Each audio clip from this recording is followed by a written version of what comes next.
Hey, sweet party, Baraka. Hey, thanks. Yeah, man, these little sandwiches are the best. Hey, if you guys need more beer, there's some in the fridge. Here, Scorpion, let me open your beer for you.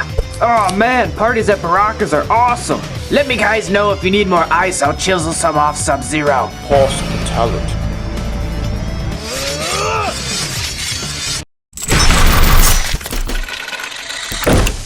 What's up, fellow collectors? Today I'm talking about the Mortal Kombat Deception Baraka action figure. Very cool looking figure, and he's got a couple different blades, some shorter ones and a couple longer ones. So we're gonna have a couple different accessory options here. That looks pretty good. Also looks like he comes with a base to stand him up with in the back, which is strange because Scorpion didn't come with these, and I believe that some of the other figures in the Deception line don't come with the bases, but Baraka does, so maybe, I don't know, it's kind of weird. I also find it funny that this is marketed for ages 4 and up, even though Mortal Kombat is a mature rated game, and we all know how much, blood and gore is in the Mortal Kombat games, but I guess the, action figures are okay for doing that, even though he looks like he could stab somebody in the eye with his long blades, but whatever.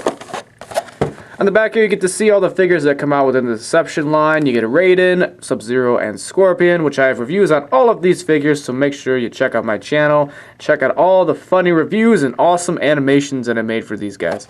So I'm going to go ahead and open this figure up and review it. Alright, I got this figure opened up, and I do have a few complaints, and it's actually the same type of complaints that I've had with this whole series so far with the articulation regarding the legs, but I will get into that later in the review. Let's talk about with what he comes with first. He comes with 2 of these shorter versions of his arm blades that, come shooting out of his forearms. There's the shorter version, and then there's actual longer versions that he comes with too, which I think is actually pretty cool that they include 2 different types of versions of these blades that come out of his arms with you. And that's just to give you a little size comparison there. I think it looks really great. They got 2 pegs on each side, and they actually plug right into his arms, and they actually snap right in there, and they do it really well. I mean, there's nothing that's gonna fall out or anything. There's a really great system that they had to come in place with that. And then let's try out the longer blade here on his other arm, see how that works. I got the other one in there, but the only problem is, those holes were a little bit too small for the pegs, so you really had to force these in here.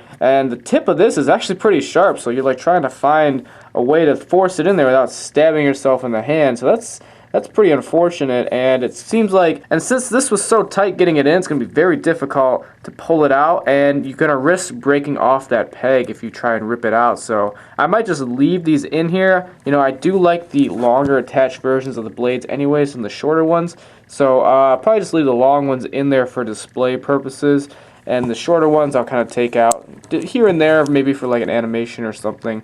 But I do like the way that the longer blades look in his hands anyways. I think it looks great. Now, there isn't really any detail on the blades. It's pretty much just a solid piece of painted silver plastic. I wish that maybe they added some dry brushing or something, some weathering to kind of give them a little bit of a rustic kind of feel. Maybe some blood down at the bottom like he just cut someone up. But, this is marketed for 4 and up, so I guess they had to make them a little PG rated. Otherwise, parents probably wouldn't be picking them up for their kids. And then on the back side here, it's just one flat side to rest up against his forearms, which I appreciate, but I wish that the sword would have kind of rounded out to where it was even on both sides, maybe left a little bit of a gap to get to where he could put it on his forearms. Definitely think it could have been a little bit of a better design, but overall it's not too bad. Now you do get the Mortal Kombat Dragon logo base with him. He's got 2 pegs there, and he's got 2 peg holes in the bottom of his feet, and you can actually plug those in, and they do fit really nice and snug into the bottom of his feet. That it does help him stand a lot, because it's actually pretty difficult to get this guy to stand up on his own without this base. So definitely am very thankful that they actually included a base with this guy. Now, I do think that the sculpting and detail is actually the best on Baraka than any of the other figures that I've seen throughout this whole entire wave. I do think that the head sculpt is actually pretty spot on for Baraka. Definitely like all the teeth that they put in there, even though it looks like he's got one that's kind of bent up, maybe got punched in the tooth there. And I do like the eyes and the shadowing that they put all over his face. Definitely a good amount of detail for what you get. He's also got some horns on top of his head, these little spines coming out of the back here. Those look pretty good. And I do like the overall sculpting on the head. Very good job there Jazwares with that stuff. Now moving on down his suit there, I do like that little piece that they put on his chest. I think that looks pretty good. And then he's got some nice dry brushing here and weathering down on his suit down at the bottom here. That does look really nice, and some nice sculpting work down at his lower part of his suit. I do appreciate that. I think that looks really good. His shin guards I think look really great. I like that tan yellow that they put in there along with the red, and these little silver accents that stick out really do make it pop out, especially since you don't see any type of this coloring throughout his entire body, so it just really makes his legs stick out even more. Now on the back side of the figure you get to see more of that same design that was on the front, just a little bit different, and then as you move further down, you get to see some more designs that are on the back of this cloth type of tarp. And you know, that's really about it. That's really a decent amount of detail in my opinion. Another thing that I think that they really did a great job detailing was his hands. He's kind of got these wrinkly, you know, morbid looking hands.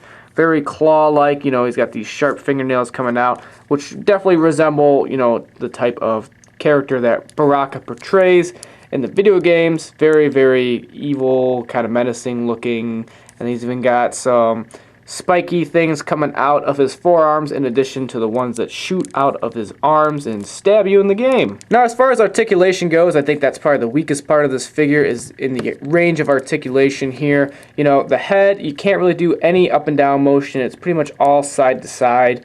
Even though it is on a ball, which is kind of unfortunate, the ball is so snug on top of the head that you really can't do any other range of motion besides just a side-to-side type deal. You can do a 360 at the upper arm here, and then he's also got another rotation joint right above the bicep. He's got a double hinge elbow, which is actually really nice. I like the double hinge that they put on there. Got some wrist rotation here. You know, there's pretty much no articulation at the waist. The legs, they can kick out pretty far, but they really can't kick back or kick forward too far. You know, this piece of the suit definitely limits that. But he's got some nice double jointed knees, which I appreciate, but there is no more articulation beyond the knees, no sort of ankle pivot or anything, which actually really does suck, because if you're just trying to stand him straight up, you know, this is just his legs straight down. You can see they kind of pigeon toe off to the right and left. So it's pretty much nearly impossible to get him standing straight up and down. You kind of have to play with the legs a little bit to get him to balance to where he's in a good position, to where he can actually stand up straight. That is kind of a pain. It is kind of unfortunate. Overall, though, this isn't a terrible figure. You know, I do appreciate some of the little aspects that they incorporated. I do like the blades coming in and out of his arms. I like that you get two different sizes, and then you also get a base, so it does help him stand up, even though the articulation does take away from his ability to be able to stand properly. And, you know, the detail's alright, and overall, I think it's a pretty decent figure. You know, I wouldn't pay an arm and a leg for it like this guy goes for on eBay, but I would definitely, if you saw him at a cheaper price, I'd definitely pick him up and add him into your collection. You know, you don't have a lot of Baraka figures. You know, we pretty much just have the MK9, you know, anniversary Baraka, and that's really about it besides this guy. So it is nice to have some other Baraka options out there besides just the MK9 version, and I do believe that this is a better figure than the anniversary Baraka that we've already gotten. So that's pretty much it, guys. Check out my channel. I got a ton of Mortal Kombat reviews on there. I also collect other lines like Halo, Walking Dead, and Star Wars. So make sure you subscribe to my channel, because I come out with new videos every week, put animations in all of my reviews, and, you know, just make you guys laugh. So I will see you guys all in my next video, and thank you all for watching.